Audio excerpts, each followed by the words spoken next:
Alors, chers amis, bon après-midi. Heureux de vous retrouver et partager avec vous quelques petits conseils extraits de la parole de Dieu.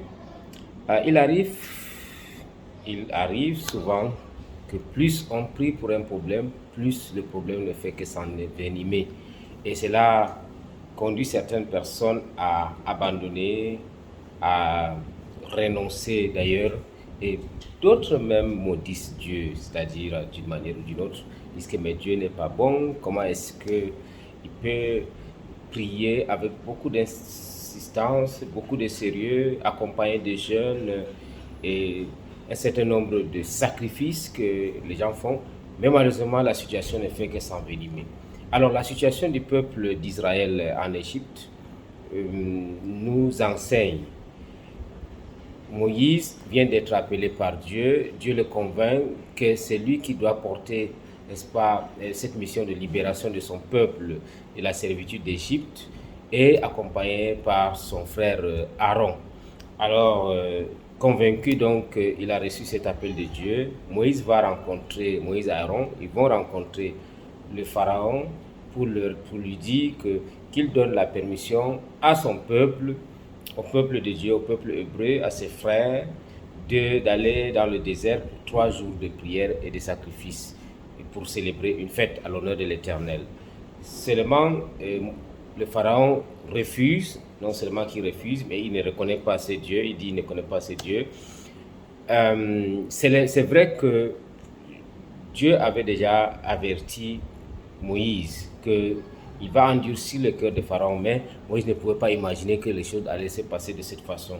Et quand Moïse et Aaron partent, le Pharaon appelle ses inspecteurs ainsi que les commissaires qui sont des Hébreux pour augmenter la charge du travail des Juifs. Donc la pénibilité des Juifs ne fait que s'accroître, leur situation devient de plus en plus pire, de plus en plus compliquée, de plus en plus difficile. Ils sont accablés, ils sont menacés. On leur demande d'aller chercher de la paille pour retourner la boue afin de faire des briques. Et on leur dit que le nombre de briques à faire par jour ne doit pas changer. Et quelques jours après, le résultat n'est pas ce que le Pharaon attend. Et on s'est mis d'ailleurs même à punir physiquement les commissaires. Le peuple de Dieu crie, les commissaires hébreux vont voir le Pharaon pour se plaindre, et Pharaon leur dit qu'ils n'ont pas raison de se plaindre. Et à la sortie, il raconte ce qui se passe à Moïse, et Moïse lui-même est dépassé. Il dit, mais oh Dieu, tu m'envoies faire quoi? Mais voici mon peuple dont la situation ne fait que s'empirer, alors que tu as promis la libération. Chers frères et sœurs, ça peut arriver comme ça. C'est à peu près comme les douleurs de l'enfantement. Quand l'heure de la libération, de la délivrance s'approche, la douleur de la femme est vive. Il peut nous arriver que notre situation s'empire, que notre situation s'aggrave pendant que nous sommes en train de prier. Ce n'est pas le fait que Dieu n'est pas en train d'écouter. Il n'est pas inconscient, il n'est pas insensible, j'allais dire, à notre situation, mais ça peut être le signe de la réponse imminente de Dieu. Je te prie d'être toujours confiant, de ne pas te décourager, même si les choses n'avancent pas comme tu veux, même si la situation ne s'améliore pas. Continue, persévère, fais confiance en Dieu parce que Dieu t'aime, quel que soit ce qui t'arrive.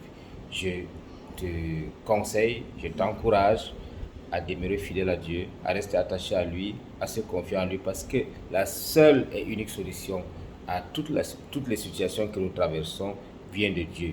Dieu seul sait le temps convenable pour agir dans notre vie et la chose convenable qui, pour nous, pour notre bien, pour notre bonheur. Bonne fin de journée à tous et bon début de week-end à chacun et à chacune, dans la paix et la bonne humeur.